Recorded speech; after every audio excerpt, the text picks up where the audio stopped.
Maal fedhii kiyyaanin fileetiin dhufe nama natti himee miti. Fedhii kiyyaanin xiqqimii takka barbaadeeti miti. Amantaa kana barbaadeetiin dhufe abbaa kiyya islaamummaan du'e sababa abbaan kiyya islaamee ummaan ololanii ishilleen islaamoitii duuti. Yaa Allah oo takbirtaan eessa jirti? Fadhinnaa tiyyaaniin amantii tana jaaladhee waan tokko odoon isinirraa hin barbaanne waan tokko odoon hin feene abbaan kiyyaas amantaa islaamarra du'e ayyoon tiyyaas amantaa islaamarra duute anis amantaa tana qeebaluudhaaf hin dhufee jee maal jettaniin boo? Aya afaan arabiffaatiin hin jaa eegas yaatis afaan arabiffaatiin ni jetta.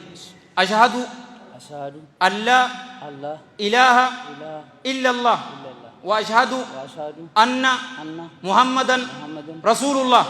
Takbir takbir takbir.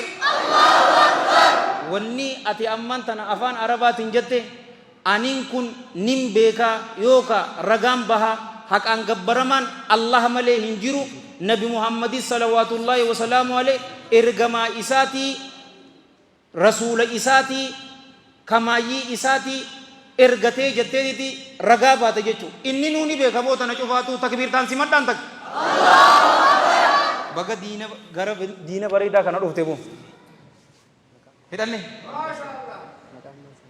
Maqaan isaa rakkoon hin jiru. Maqaa sii jijjiirra moo tanumatti si dhisa. Aboo ati maqaa kam feeta asii gaawoo tamasgan jeemoo. Alhamd. Aboo. Aboo dhageessee waan jee. Maqaan kiyya Abdul Hakimii jeemoo maal jettaniin. Oo istiin isin sente. Mucaan dabartees Hakimii jee kunis Abdul Hakim jee wayitti qorakkoon takka jirti. Aboo tamaayii takka Allahu Akbar.